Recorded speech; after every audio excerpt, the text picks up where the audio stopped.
68-64 final. Northern Colorado falls tonight at home to Eastern Washington. We're joined by head coach Jeff Linder following this one. Disappointing, hard-fought ball game between two teams that are right there at the top of the conference, but they just had a little bit more than you did at the end of it tonight. Yeah, that was a great college basketball game against two very good teams that know each other very well. And I mean, our last, I don't know how many games with them have boiled down to pretty much a one-possession game. And you have the ball right there, the chance to tie it or take the lead, and the ball's in Jonah's hands, and that's the guy he wanted in his hands and got him to where he wanted to go, and ends up being a make-or-miss game, but never really boils down to one possession.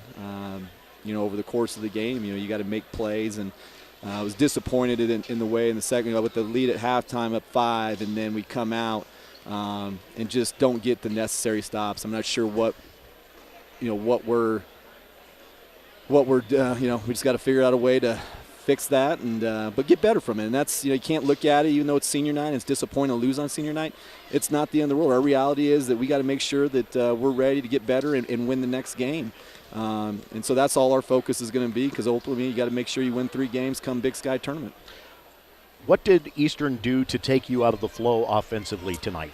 Well, I mean, give them credit, a lot like us. I mean, they turned it into a 2-on-2 game, and we turned it into a 2-on-2 game, and Peatling and Davidson had 44 points, and Jonah and Kai and Coor, combined for 35 points, 36 points, and that's really what it boiled down to. And I told the guys, I mean, that's partially my fault too, in terms of just kind of disrupting our flow, and it's just something that when teams want to play that way, we got to figure some things out, and probably need to do a better job of trying to get the ball inside versus the switch. But those are things that we'll go back and look at and try to figure out, so when the next time we play them, we'll be ready to go.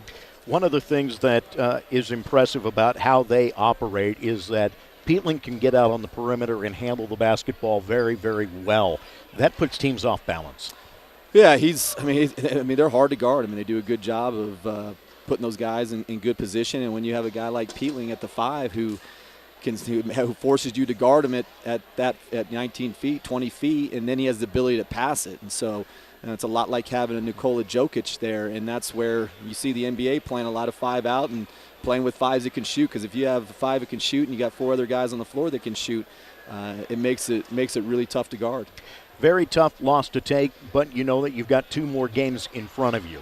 And the first of the 2 comes up against Montana on Thursday night. Something that I was noting was that tiebreakers are a big part of what goes on here now down the stretch. You win at Montana, and you've got a tiebreaker on them. Mm-hmm. They've got a tiebreaker on Eastern.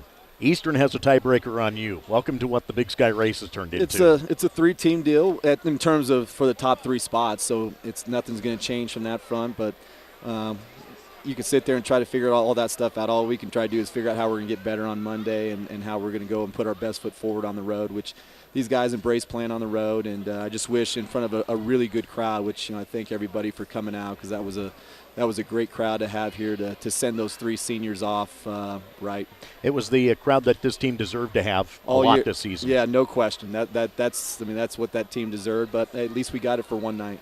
No doubt. Thank you, Jeff.